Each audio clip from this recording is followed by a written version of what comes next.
المعالي والسادة، لقد فرضت التطورات الدولية بعد الانسحاب الأمريكي من أفغانستان والحرب الأوكرانية وما ترمز إليه من اشتباك روسي أطلسي قد يحمل في طياته بذور نظام دولي جديد تحديات كبرى إضافية على بلداننا وشعوبنا.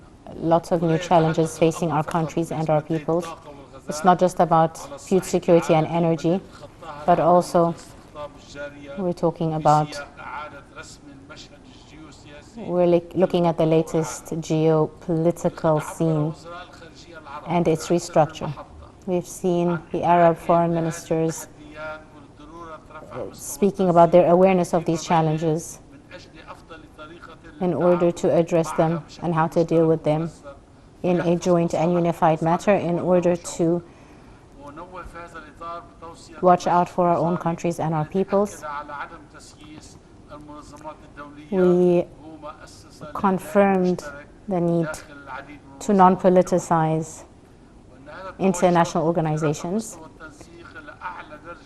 We're now looking at the need to increase unification and collaboration between all Arab nations, especially in the upcoming period, in order to deal with all these critical issues for the sake of our Arab countries. These new challenges are not the only reason for us to unify our stances, but also the regional issues like the Israeli aggression, security concerns need us to unite. Also the situation in Syria, Yemen and Libya, as well as Iraq and Lebanon, showing all the regional issues as well as the Palestinian cause. We are hoping to draw on the expertise of other countries in order to unify our stance, in order to break away from this closed circuit, to respect internal affairs of each country and refrain from interference as according to our agreements. With regards to this, we need to resort to diplomacy in order to deal with these challenges. Diplomacy is key to deal with these challenges and differences as we do this with our friendly nations and friendly international organizations. We must always keep in mind a unified working towards diplomacy is the only way forward, and reciprocated respect in order to keep our Arab aspirations. Ladies and gentlemen, Lebanon is still struggling from Israeli aggression on a daily basis, which is terrorizing the Lebanese citizens in these areas. As Israel persists in its aggression and its terrorist moves against Syria, as it also persists to refuse to withdraw from the occupied lands according to international law, as it still persists its invasion of these areas. International silence is encouraging Israel in this aggression to international laws, and now we must resort to our unified Arab stance to support Lebanon in facing this challenge. With regards to Palestine, we're seeing the continued Israeli aggression against Palestinians and their continued disregard of Palestinians' rights and their constant threatening of their security and livelihoods. We are further reiterating the importance of a unified Palestinian stance in order to face this aggression. And we have to keep in mind the laws that no peace or security in the area will be reached unless there is a resolution to the Palestinian crisis. We are reaffirming, based on our discussions and meetings in Beirut, our commitment in the UNRWA's meeting in the United Nations General Assembly and the need to support them and continue their presence in the area. Ladies and gentlemen, and all attendees, as we come to the end of the 175th regular round of the Arab League Foreign Ministers meeting, I call upon the Libyan Foreign Minister Najla al-Naqoush to head this committee, to head the Committee of the Arab League Foreign Ministers in the 158th session, wishing her the best of luck and hoping they reach successful outcomes. Peace be upon you.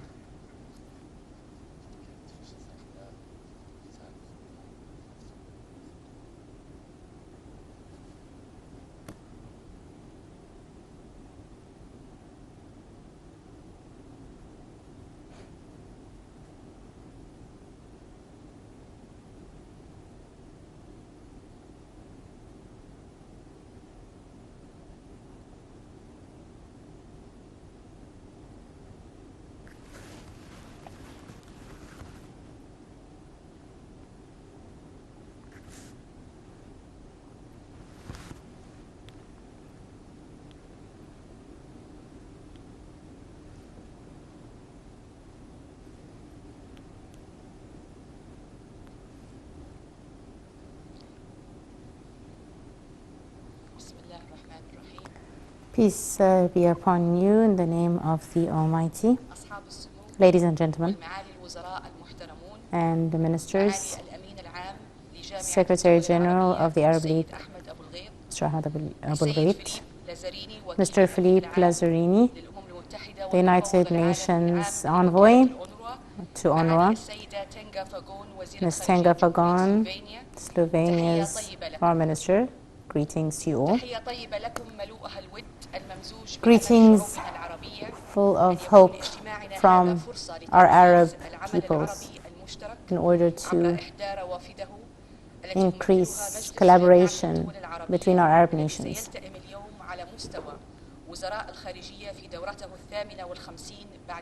This is our 158th round. Ladies and gentlemen, Dr. Abdullah Abu Habib from Lebanon, the head of the 157th round, greetings from me, and thank you very much for all your efforts during your leadership of the previous round. Today I must thank all the Arab foreign ministers that supported Libya in its leadership of the upcoming round, especially after the previous years of wars. And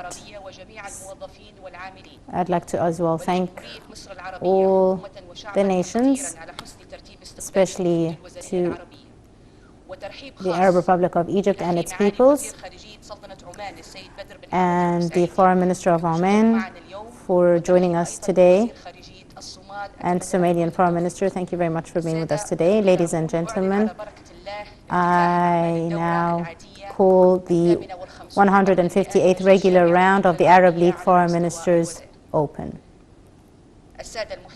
Ladies and gentlemen, I'm very honored and proud to head this round as the first Arab woman and foreign minister to lead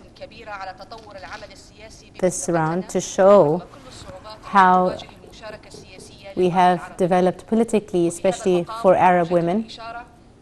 And I'd like to thank everyone and keep in mind that the presence of women in such positions shows the strength of Arab women. And I'd like to thank all the collaboration I have seen and had with the different foreign ministers and their support to the role of women in political spheres.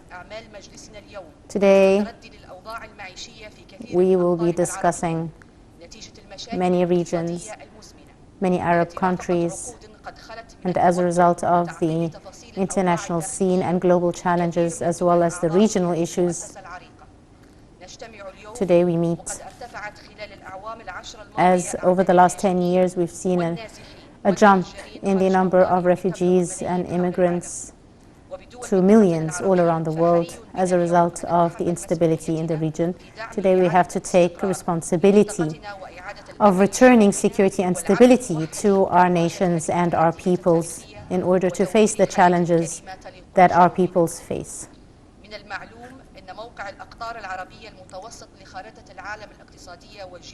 Of course, the geopolitical map has made us all become vulnerable to the challenges that the whole world is suffering from. And today we have to make sure that we keep our peoples and nations' security and stability as top priority, that are suffering from issues related to war, instability, the lack of security. And today, irregardless of all these challenges, our peoples are very much in touch as a result of technological innovation and as a result of our shared histories. The governments of all our countries are working towards facing all these challenges, keeping in mind the fears of their citizens, whether with regards to national security, food security, energy security. Of course, dialogue to deal with all these challenges is the most important thing to deal with all these files. I believe that the Arab League will be able to keep their nations and peoples'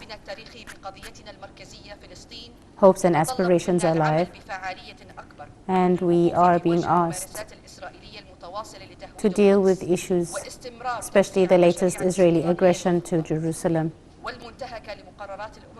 and how they disregard United Nations Security Council resolutions and convictions, all in order.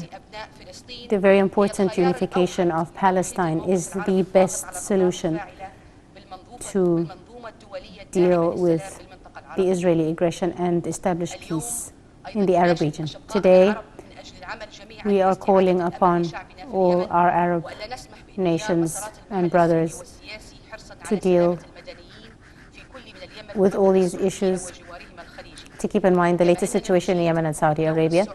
And we call upon the role of Saudi Arabia in dealing with the Yemeni crisis, to find a peaceful solution for the Yemeni crisis, and to call upon the Yemeni experience in reconciliation and to return stability in the area and face the challenges in order to keep in mind all international laws and policies, and keeping in mind the role of Saudi Arabia and Gulf countries. We are also calling for collaboration between Arab nations to keep in mind naval routes, secure naval routes in order to secure the economic stance for these areas. Also, energy sources of Arab nations are very important to keep in mind, keeping in mind Also, the latest developments with regards to the Ethiopian dam and Egypt and Sudan's rights, historic rights to the Nile River waters, and their negotiations with Ethiopia regarding their dam. Also, what we're seeing in Syria and their constant struggle, the struggle of the Syrians.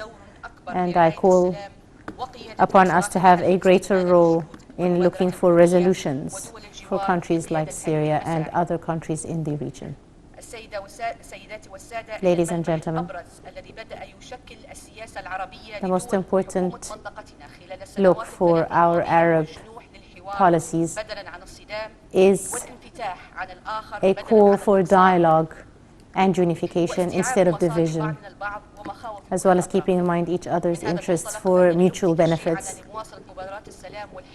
We are calling upon the continued peace dialogues, for example, the latest developments, the Kuwaiti dialogue and how they assisted with the Lebanese, as well as the Qatari dialogue in keeping the Chad security situation in check. Ladies and gentlemen, today, as a Foreign Minister of Libya, and keeping to our government's call for the lack of war in our war,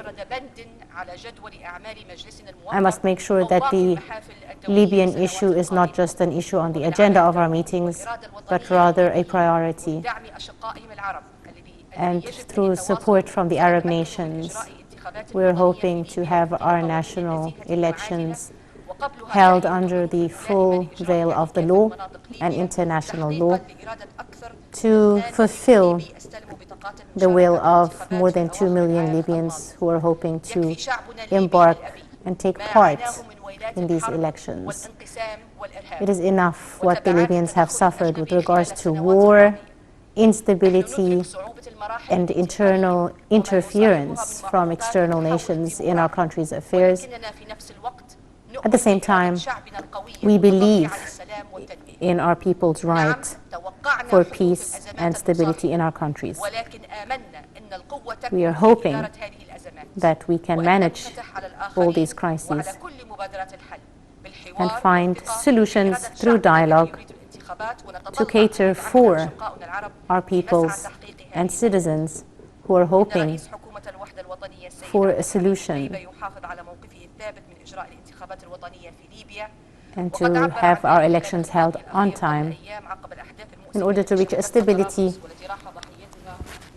even with regards to all the latest developments that we've witnessed and the attacks on our civilians. We still hope to reach our aim of political stability and continue with our logistical services in order to reach the aim of political stability in our country. Ladies and gentlemen, the stability of Libya is a regional and international advantage. And the threat of terrorism is a great challenge and has not disappeared in the area or the region, and even amongst our international. We are keeping our efforts today in developing our security sectors to face terror in our country, especially in Libya, and the continuation of our efforts in order to prevent Libya from succumbing to a civil war. And we're trying to resume oil production in Libya back to over 1 million barrels per day, back to our usual energy output, which will show how the country is trying to resume its security. Ladies and gentlemen, the Arab League Foreign Ministers in March 2011 helped carry the voice of Libyan people وكان يومها موقفا حاسما في مسار to the National الأحداث التي Security تشهدها بلادنا. Council. كما أن لمجلس وزراء الخارجية العرب And the Arab League foreign موقفاً ministers محورياً آخر. have very فيه important رفض roles to الاعتراف play بحكومة موازية عام 2018 وحصر that they have الاعتراف played بحكومة الوفاق الوطني in كحكومة شرعية the history لليبيا of the ودعم political المجلس developments in مقررات Libya. ومخرجات الاتفاق السياسي الليبي الموقع بالصخيرات And we are very, very much aware of the role. So I call upon you today to please continue with your unified stance with regards to Libya, our unified stance for a political solution to the situation in Libya. So we allow all the Arab countries to work with other international organizations to assist the political dialogue in the country, followed on different resolutions. Ladies and gentlemen, to conclude, I call for you to meet in Trablus. I'd like to thank ذكرني انه لا يفوتني ان ارحب بمعالي السيد محمد سالم مرزوق وزير الشؤون الخارجيه بالجمهوريه الاسلاميه الموريتانيه الذي يشارك I'd like to thank a reminder فعذرا على هذا السهو. ختاما ادعوكم To conclude, ladies and gentlemen, اللقاء التشاوري القادم I'd على like to مستوى وزراء invite الخارجيه العرب في طرابلس our Arab League التي foreign سبق لها ministers to قبل ما hold يقرب من عام a meeting باستضافه مؤتمر دعم استقرار ليبيا وهي الان اكثر to اصرارا support stability and security in Libya في المنطقه ولمحيطها and the regaining of peace in the country and the region. Now I give the word to the Secretary General of the Arab League, Ahmed Abul Ghait. Thank you very much. شكرا. Thank you very much, شكرا سيادة الوزيرة. Madam Foreign Minister, ladies and gentlemen. يعيش اليوم Today, العالم the world حالة خطيرة is witnessing a very dangerous time full of challenges, and there is not a single nation that is not affected by these challenges in one way or another, and hence needs to deal with these challenges and face them head on, not just the Arab region. The Arab region is not far from these challenges, and Arab countries are not separated from these issues. As a result of the Ukrainian-Russian war, and before it, the coronavirus pandemic and its consequences with regards to economic consequences and supply chains. These challenges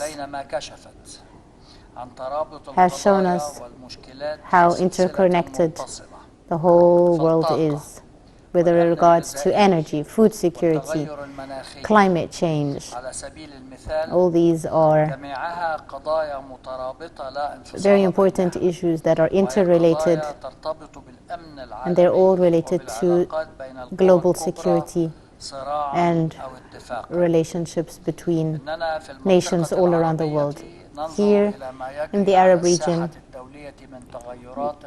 we are also keeping focused on what is happening in the global arena, and we are keeping in mind how to keep us as Arab nations unified in protecting our nations and our region as the Arab region. This is how we have reached our unified stances with regards to the Ukrainian crisis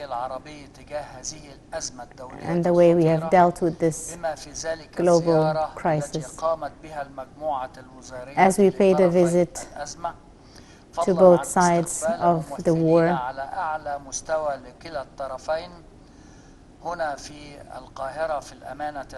where we have hosted the two sides to listen to each of the Russian and Ukrainian points of view, and this is a very important development showing how we have a unified stance with regards to this global crisis and the need to continue in this regard as Arab nations are also affected by these challenges. And we've seen the food security is one of the main challenges facing our Arab countries. And of course, this is a result of the Ukrainian-Russian war, and food security is a very important issue, which is also related to securing our food security is very important for national security of our nations. And as you all know, this important issue has topped our agendas by Kuwait in January of last year that spoke about this important issue.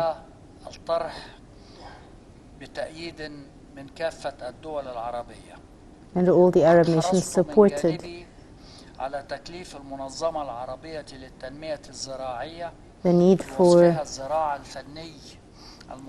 development of agricultural sectors in our different countries to deal with issues related to food security, as well as study the need to secure food and energy for our countries. We are working on previous projects related to this issue, and today we're taking a look at a decision related to food security of Arab countries. This is a very important file and tops our agenda as Arab nations in the coming years. This is not just about the current food crisis as a result of the Ukrainian-Russian war, but also a continuous futuristic challenge that will keep in mind issues related to water security, food security, national security, climate change, population growth, and other issues that are related to food security, whether directly or indirectly. Ladies and gentlemen,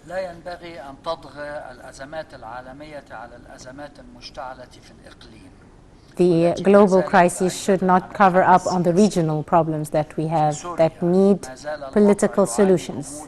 In Syria, the challenges still continue as the security situation is still very fragile, as well as the economic and social situation in the country. To Yemen, with regards, even though there is a ceasefire that is assisting with the resolution, a political resolution to the crisis, it is still challenging, and external interference is worsening the situation in Yemen and prolonging the conflict that is being paid for by the Yemeni people. And in Libya, we are seeing the developments that are showing more division that is threatening the security and the resurgence of more violence in the country. And as a result of all these challenges, the political solution is the only way forward and solution to allow security and stability, as well as end the suffering of the peoples and stopping bloodshed in these countries and decreasing losses that these countries have already suffered from. And to Iraq, we're already taking a look at the latest developments in Iraq, and we are very concerned by the developments in the country over the last few days. We have seen another division in civil, and we are grateful that before it was too late, Iraq managed to regress from this current political crisis. And we call on all the political parties in Iraq to resort to dialogue, which is a very important way forward, as well as to move away from violence, to deal with Iraqi problems and keep Iraqi issues inside Iraq. The Iraqi people have suffered greatly in all its sectors and hope for nothing but political and economic stability in order to reach stability in the country. Ladies and gentlemen, the need to deal with the Palestinian issue is very, very important. Palestinian people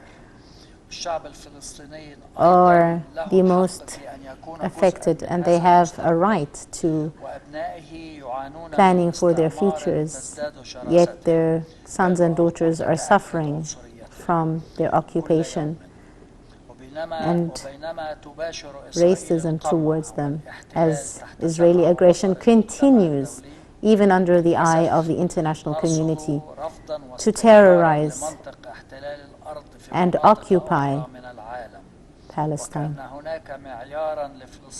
Unfortunately, there seems to be double standards when it comes to Palestine and other nations, when it comes to occupation of countries.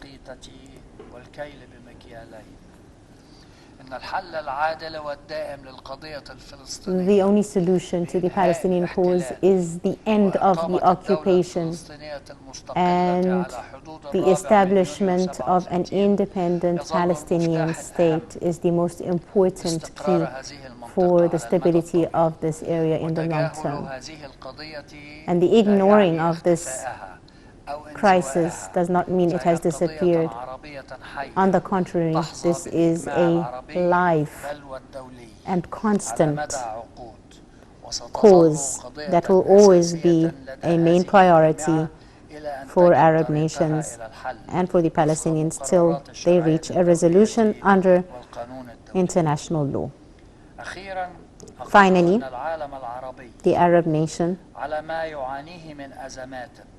is dealing with many challenges, and even though it is struggling, is still able to respond to these challenges and face them head on as a regional bloc that is unified and strong. And we look forward to the next meeting in Algeria on the 1st of November, and we hope that this will be an important time and meeting and an important platform to unify our stances as Arab nations, to unify our voice. And for this, we must deal with any problems and keep it as to the forefront of our discussions to maintain our unified stance. Thank you very much. Peace be upon you.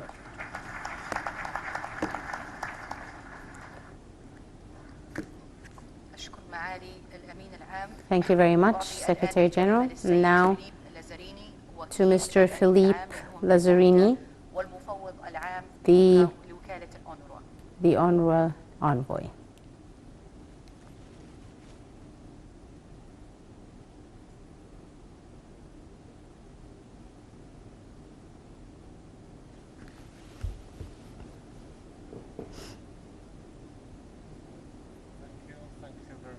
Madam Chair. Today, we will start with a video for my remark.